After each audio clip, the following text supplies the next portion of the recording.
If you put a gun to my head and asked me to recommend either Joss Whedon's Justice League or Zack Snyder's Justice League, I'd probably tell you to pull the trigger. I hope this trick works. Alley go.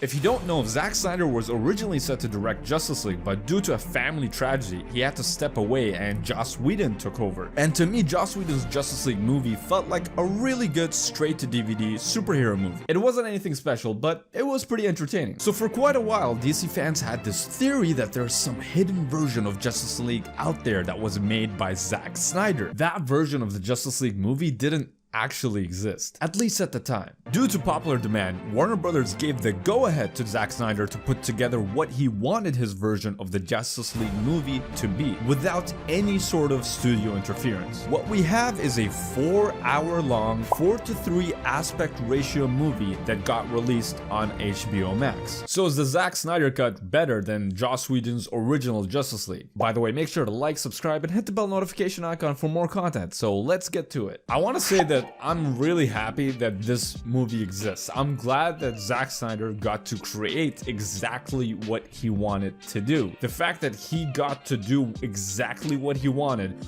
without any studio interference, that's a pretty freaking awesome thing. Not a lot of people in the world get to do that, especially with the budget that he ended up getting. Now, you can criticize the movie pretty easily. There is a lot to criticize, to be honest, but I really like how Zack Snyder basically showed us what he wanted to do. He really tied this movie to Man of Steel, to Batman vs Superman. You see that it was a continuation, whereas the Joss Whedon's Justice League felt like kind of like its standalone movie. You didn't really need to watch any of the other movies. It just felt like its own thing.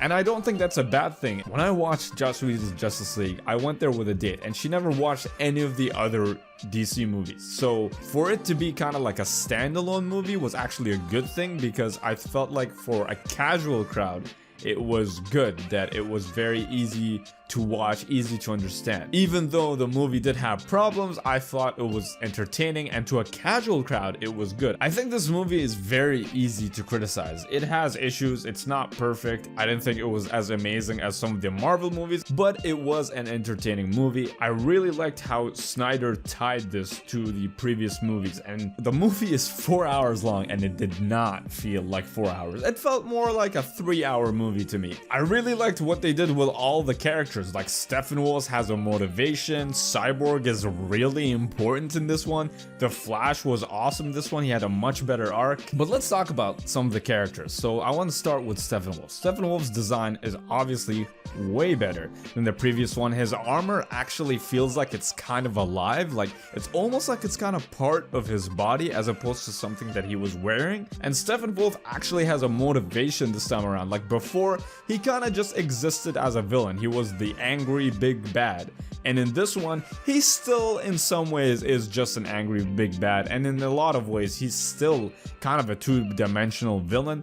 But this time around, he actually has a motivation. What he's just trying to be part of Darkseid's crew. It's almost like he's trying to get a promotion. He's trying to get on Darkseid's good side, which I really liked. Like, he actually had a purpose to what he was doing apart from just like taking over the world or whatever the hell purpose he had before. Now let's talk about Cyborg. Cyborg wasn't a character that I liked in the previous movie. I thought he was completely pointless, and although I still don't like him in this one, I just think he's kind of really moody all the time and he's kind of angry. And I get it, you know, his story is that he lost his mom pretty recently, and I get that part, but he's still kind of like he's still kind of angry a lot, but he actually has an arc this time around. Now let's talk about Flash. Flash is awesome in this one. He was awesome in the previous one, and he continues to be awesome in this one. There's some new scenes with Flash this time around. I don't have any complaints about Flash. I really want them to give Flash his own movie. But anyway, one of the cool things that Flash can do in this one is he can actually reverse time. That's super freaking cool, and that actually ends up being a very big part of the story and makes him once again more important and gives him a bigger purpose in the story. Cyborg is more important in this one. Flash is more important in this one. Steppenwolf has a motivation.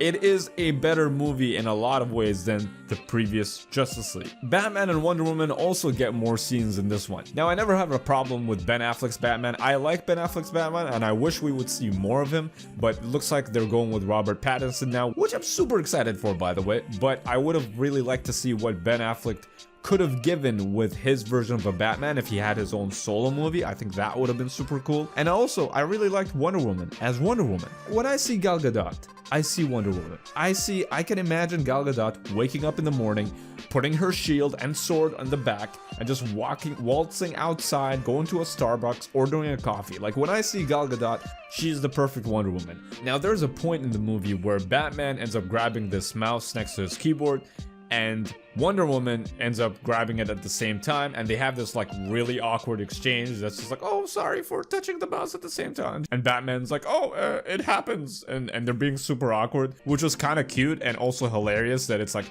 Wonder Woman is this like 5,000-year-old goddess, and Batman is, you know, Batman, he kicks ass. And they're like awkward because they just grabbed the mouse at the same time. I thought that was pretty cute. And I really would have liked to see Batman and Wonder Woman bang at some point. And I think it's pretty clear that Zack Snyder had some seeds in this movie where he's slowly kind of wanted to make his way towards Wonder Woman and Batman having some sort of superhero sex scene. I think that would have been pretty freaking cool. Overall, I thought the movie was pretty good, but I really liked that we really got to see what Zack Snyder was trying to do with Man of Steel, Batman vs Superman, and his version of Justice League. Like, they all felt much more connected than what we got with Joss Whedon's Justice League. And I felt like we got a taste of what Zack Snyder's vision and what he wanted to do with these superheroes, which is really cool. Like, I would like to be in a timeline. I would like to exist in a timeline where we got to see that vision